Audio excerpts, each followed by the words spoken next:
ଛାତ୍ରଛାତ୍ରୀ ମାନଙ୍କ ପାଇଁ ସୁବର୍ଣ୍ଣ ସୁଯୋଗ ବେକାରୀ ସମସ୍ୟା ଦିନକୁ ଦିନ ବୃଦ୍ଧି ପାଉଥିବା ବେଳେ ଛାତ୍ରଛାତ୍ରୀମାନଙ୍କୁ ଚାକିରିର ସୁଯୋଗ ସୃଷ୍ଟି କରିଛି ସିଟିଟିସି। ଦଶମ ପାସ୍ଠାରୁ ଆରମ୍ଭ କରି ବିଟେକ୍ ଡିପ୍ଲୋମା ଯାଏ ପ୍ରତ୍ୟେକ ବର୍ଗର ପିଲାମାନେ ଏହି ଯୋଜନାର ସୁଯୋଗ ନେଇପାରିବେ। ବିଭିନ୍ନ ପ୍ରକାର ଇଣ୍ଟର୍ନସିପ୍ କୋର୍ସ ସହିତ କ୍ୟାମ୍ପସ ପ୍ଲେସମେଣ୍ଟର ସୁଯୋଗ ସୃଷ୍ଟି କରିଛି ସିଟିଟିସି ବାଲେଶ୍ୱର। ଏହାକୁ ନେଇ ମତବ୍ୟକ୍ତ କରିଛନ୍ତି ସିଟିଟିସିର ମୁଖ୍ୟ ଅଧିକାରୀ ସମର ସିଂହ ପାତ୍ର। जय जगन्नाथ। मो ना समर सिंह पात्र। मो एटिकार इंचार्ज अच्छी जे कि at Baleshwar CTTC extension centre Baleshwar यह अवस्थित गवर्नमेंट आईटीआई कैंपस रे आम एठिबार आसीबार मूल उद्देश्य होची आमर जो आजिर समाज जो युवपीढ़ी से माने बहुत आगक चली जोटा कि आज देखो गोटे छोट पिला जे कि मोबाइल रे सब किछि जानिछि बट मोबाइल टा केमिति तैयारी हेछि से किछि जानि नै। मोबाइल टा तैयारी करछि से किछि जानिनि जोटा कि आज दुनिया एआई जदि आप आज गोटे पिला को पचारे से कह आर्टिफिशियल इंटेलिजेंस तो ता माने कौन करिछि किए बट करिछि को माने एई माने जो कि हमर इंजीनियर टेक्नीशियन सुपरवाइजर जो कि स्किल डेवलपमेंट प्रोग्राम जो माने करछन्ती सेई माने करछन्ती।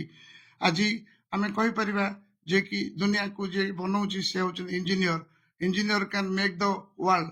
तो बिना इंजीनियर आज किसी सक्षम हो पारिबनी जोटा कि आम आज चंद्रयान को जाई सारे केमिति गले जोटा कि आम कुशल कारीगर कुशल अभिज्ञता एवं शिक्षा ये सब उन्नति जदि दिन को दिन हम ताले आम बहुत आगक जापर। आज सरकार कहूँ skill India skill Odisha skill माने कौन आम जदि स्किल करना ताले आम दुनिया रे किछि करि परिबा नै। आज ये स्किल डेवलपमेंट करने आम भारत सरकार जे कि एमएसएमई द्वारा आम मान बहुत सारे ऑफर देइचंती जोटा कि आम एठारे करी पिला माननकु उच्च कौशल शिक्षा देले पिला माने आगकू बढ़ी पारिबे। तन्मध्यरु आमे मेकानिकल इलेक्ट्रिकल इलेक्ट्रोनिक्स सिविली ए सब पिला मानकु आमे एठारे भल भाबे ट्रेनिंग दे परिया। तापई आम पारे बहुत जंत्रपाती सहित बहुत लेटेस्ट कंप्यूटर मध्ये आमे रखिछु। आज आमे ए सीटीटीसी बालेश्वर एक्सटेंशन सेंटर जदि आमर पूर्व रेकर्ड देखिबा ताले गत 2 वर्ष मध्यरे जोटा कि आमर 24-25 फाइनेंशियल ईयर रे आमे 1225 पिला को ट्रेनिंग दे सारछु। तन्मध्यरु 44 जन पिला जे कि आमर मीडियम टर्म कोर्स करचंती कि से माने आज भल भल जगह रे से माने तांकर जॉब करूछंती। आ ए वर्ष जदि आमे रेकर्ड देखिबा एबे सुधा नवेम्बर शेष पर्यंत आमे 2022 पिला को ट्रेनिंग दे सारछु। तन्मध्यरु आम पाखरे एबे 44 जन पिला अछंती जोटा कि 18 जन पिला से मानकर जॉब पाई सारछंती।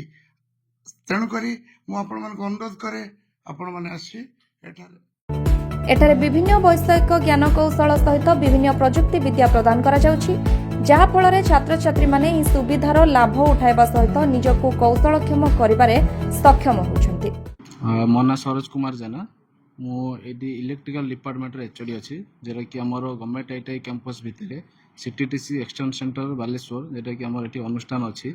तो एठी मेन पॉइंट होची पिल्ला को हमर बहुत सारा टेक्निकल ट्रेनिंग दिया जाउची जहा फଳରେ पिल्लांकर सब इंडस्ट्री रे जॉब भी हेउ जाउची एवं ता सहित पिल्लांकर फ्यूचर भी बहुत ग्रोथ रहउची। तो गोटे ही केवल पिल्लांक पई मोर आह्वान रहउची पिल्ला माने आसीकी निजर सुजोग को एठी निजर ट्रेनिंग स्किल को एठी आसीकी ग्रहण करंतु एवं फ्यूचर को भी डेवलपमेंट करंतु जहा फଳରେ हमर इंडिया रो भी जो टेक्नोलॉजी अच्छी मतलब इंडिया रो भी स्किल भी जो अच्छी से भी डेवलपमेंट हबो। मो ना देवव्रत परिडा मु जतबेले डिप्लोमा पढ़ा सरिला मोर मु सीटीटीसी विषय रे जतबेले जानिली मु आसिकी सीटीटीसी रा एडमिशन हेली एबे पर्यंत मु बहुत सारा स्किल मोर स्किल टाको मु डेवलप कर सालिनी जेति कि मु कर सालिनी मु भाबुची आउ जो जेति कि मु आगु को स्किल डेवलप करिवि मु भाबुची कि मो फ्यूचर पाई मु बहुत किछि गोटे भलो जगह रे मु जॉब करि परिमी किछि भलो इंडस्ट्री रे मु जॉब करि परिमी।